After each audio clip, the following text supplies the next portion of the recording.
Think you know what way it's going to go? Make your bet at Sports Interaction. Whatever your sport, Sports Interaction has you covered pregame, live betting on all major sports, and all prop bets. Want to bet? Head to sportsinteraction.com/SDPN. 19 and over, please play responsibly. Vancouver Canucks are the next team I want to discuss, CJ, because pretty much since training camp, something comes up with this team off the ice, on the ice. And the latest story that, or I guess there's kind of two things that have kind of come out from this past weekend, and they both surround Brock Boeser. Brock Boeser, a guy in the first year of a 3-year deal with an AAV, 6.65 mil.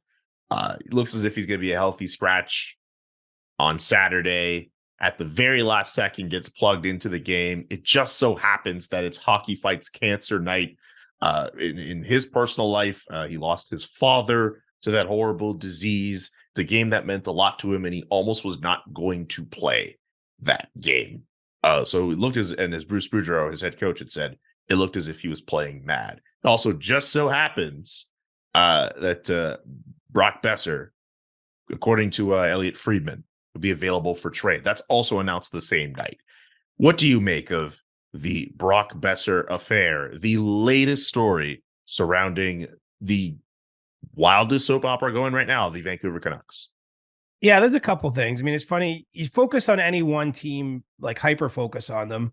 Throughout a year, there's going to be ups and downs, right? I mean, even the teams that finish at the top of the standings, there'll be periods of indifferent play or injuries or something that makes you just doubt where they're headed. Where I'm looking for in Vancouver, there's been no up, right? Like it feels like it's been down right out of the gate. They had that long road trip and losing streak right from the beginning, blowing the multi-goal leads. You know, all the drama with Bruce Boudreau and Jim Rutherford and, you know, some public comments. I know they've won games in the meantime, but, you know, they're still endured a couple difficult losses here. And now this. So it's been a ride, and it's been several years of this, quite frankly, if we zoom out a little bit more than just this season. And I think that where that context is important is that it leads you to a moment like this, where you have a player like Brock Boeser, who's 25 years old, whose development or production seems to have stagnated.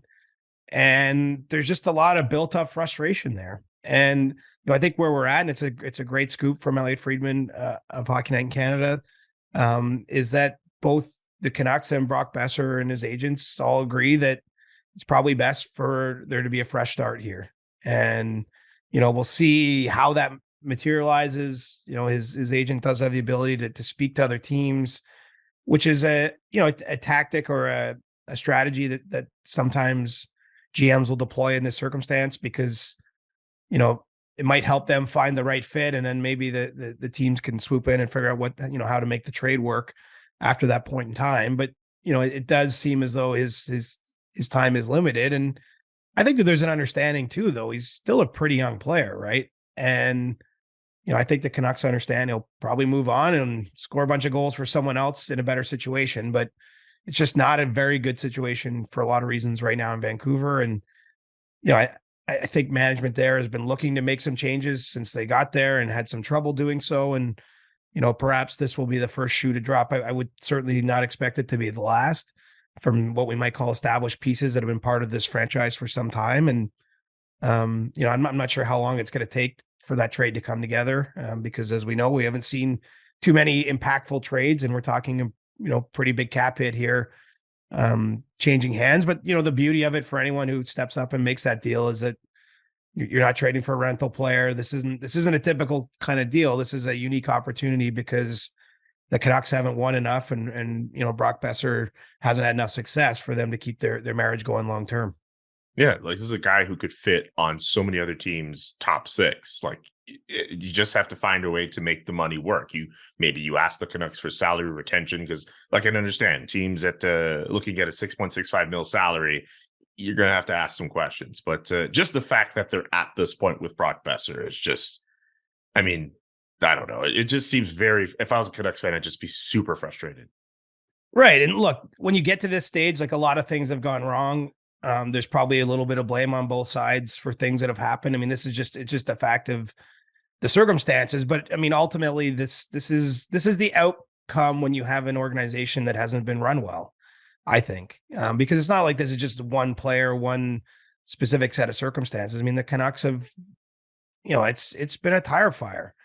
And going back years, again, I'm not talking just just this first 2 months of this season. I think that there's sort of been a repetitive dive bomb towards chaos there for the Canucks. And I think that's why so many fans, I hate to beat a dead horse here, but like they want the rebuild. They want a scorched earth kind of approach, because it almost feels like you have to burn everything down and start fresh. And, I'm not sure they're going to do that. But it's unfortunate. And that team just doesn't win enough games. And Brock Boeser, it's not that long ago, he was supposed to be part of the next wave, right? And really was treated as part of the next wave, signed to decent deals. I know there was, a little bit of negotiations that had to go on there, but he's also had some injury trouble and things that have limited his ability to produce, to score as much as he did earlier in his career. And they just haven't advanced as a program. And so you got two people looking at each other going like, I don't see the way forward here. And the way forward, quite honestly, is probably going to be with Brock Boeser playing in another team sweater. So we've talked a little bit about the fact that he's available for trade.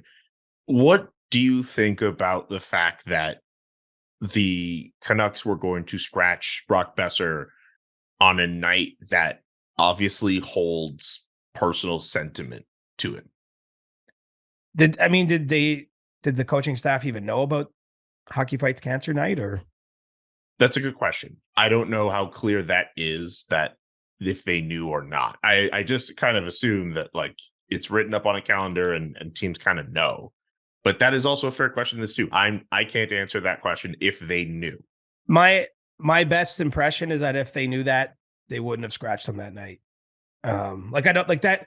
To me, the two things are unrelated in a sense, but I think if anyone had a, like when you're in the heat with a team, like you don't even know what day it is, right? Like it's just like, is it a game day or a practice day or a travel day or whatever? Like, this is not to make excuses for anyone, but I think the fact of the matter is you don't see the big picture too often especially when you're a coach or a player and you're in the battle every day.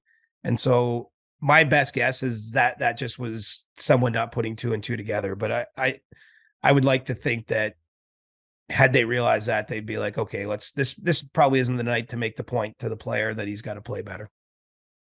Very well said there. By the way, we went through all the Brock Boeser stuff. I didn't even mention anything about Thatcher Demko being out for the next 6 weeks with a lower body injury. What the hell are the Canucks going to do there? I mean, I don't know, man. I mean, look, it's there. I don't think they're making the playoffs. So, it's not mathematically impossible. There is lots of runway left, but I think we're starting. Like Thatcher Demko just didn't play very well this year. He said that himself. I think he had seen some uptick in performance after a tough start.